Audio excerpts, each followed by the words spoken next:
This video is brought to you by Miniature Market.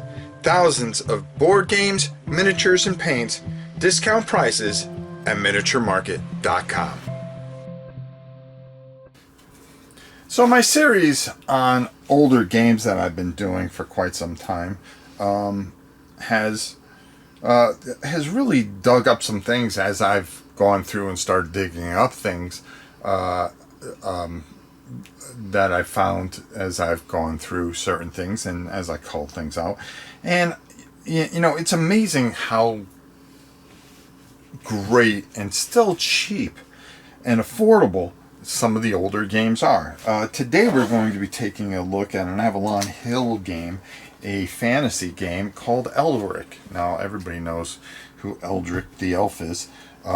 He plays a big part in a lot of things, and he's pretty famous. There's been comic books made about him and stuff like this. But this is a battle for the kingdoms, and you can find this on eBay fairly cheap. I was able to find, when I went and I looked, and I saw that some were $10, some were $20, some people are exuberant and making it at $70. But there's a lot of game here, okay? We're going to go down, take a look at the board. The board is huge, okay, for a bookcase game, and you know, another big book thing. But I'm just going to show you some things down here. We'll talk about some stuff. I'll show you the book, and then we'll come up and I'll give you some final thoughts on you know, something that you can get, you know, instead of paying $150 for kind of the same mechanics almost with some games, you can get this fairly cheap. And you know, the art's a little 70-ish, but sometimes that old school feel is a lot of fun, and I think you'll really enjoy this one, especially since you can save some money, get a lot of gameplay, and find it on eBay. Let's go down and check out Elric from Avalon Hill, the great Avalon Hill. It's really hard to fit all this stuff in, but you are going to be controlling different kingdoms. Well, you're going to have different armies, and you're going to be trying to do different quests.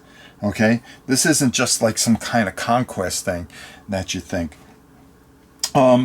There is a cosmic balance between chaos and law. That's going to be a big deal in this game.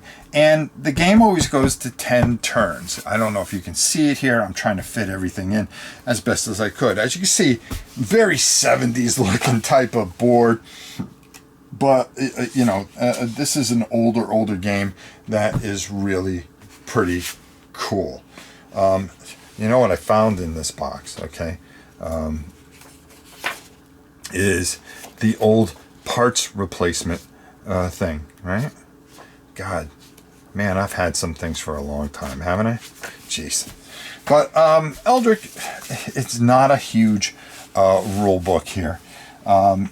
It's going to explain about the world, and then it's going to tell you all the things that you're going to get, because you get a ton of different pieces here.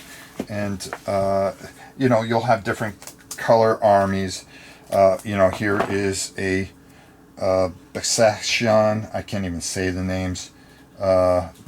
I don't know why they got to make the names where you can't even say them. And then, you know, we've got a couple different armies, you know, all different colors to represent all the different types of armies.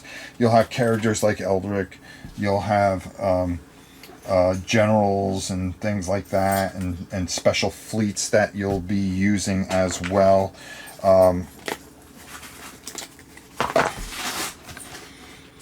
And you'll also have fleet markers that you'll be going around and doing stuff and things like that. You get a ton of markers with it. It explains everything that you're going to get and the different nations that you will have.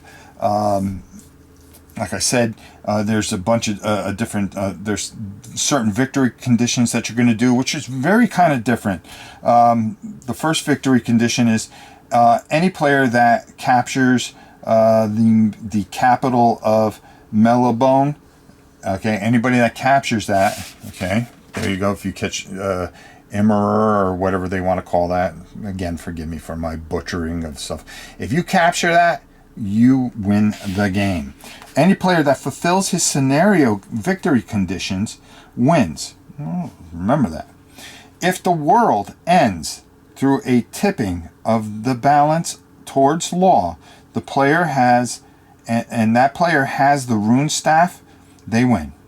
If no one has the rune staff, the player with the highest total law magic value from spells wins. Okay, because you can get all kinds of different spells and stuff like that. Your tokens are broken down. Oh, and there's one more way. If the chaos, if it's all the way to chaos and the world ends, well, guess what? Then the person that has that rune staff, I think it's the rune staff, if I remember correctly. If the world ends due to the tipping of balance towards chaos, the player who controls the Morn Blade wins. I'm sorry, I was going to say the rune staff, right? So you see, there's all kinds of little different things here. Okay, there are personalities that you are going, and traits that each of your characters or armies are going to have. You're going to have this little chit underneath certain characters. You have combat values, you have spell capacities, and of course the name of things, your markers, your turn markers, blah blah blah, and your army markers here, and their combat value, which is usually just 1. The rules are not very deep. Okay, yeah, it is textbook reading. You're going to have to read a little bit, but you don't have like 40 pages of this. Okay, it's pretty much done pretty quick there within 9 pages, and then you have your different scenarios. And you'll have different scenarios that you're going to have to accomplish, and different spells that you are going to be using and things like that for those particular scenarios, which makes it very, very interesting. Again, really nothing too hard. Your combat resolution tables, your color codes and stuff like that, because you get a bunch of different types of tokens that are color coded, of course, and they're going to explain, each faction or nation that you're going to be using, okay, and their alignment, whether it's neutral, law, or chaos, because that falls into this unique little system. A lot of gameplay here for a few bucks for a forgotten game, but we're going to talk more about that up top. Now, maybe because it's I'm a very old fart, okay, and I don't fit into today's society, okay? That's the extreme.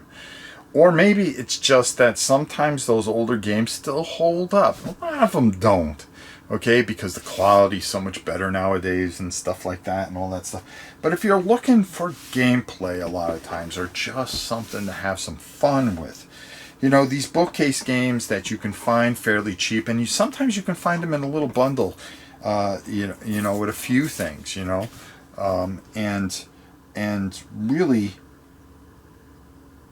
kind of delve, and for something cheap, get a ton of gameplay. If you read rules now, reading these are not a big deal. Back then, if you're not a rule reader, then something. You're going to struggle with some of these games. But for me, I really feel that something like this is a lot of fun. It's affordable, and it's something that you can add to your collection. Doesn't take up a lot of room, and it's not $150, $175, and you can have a couple of really great evenings with the past, because those games still hold up. After all, they're still games at the end of the day.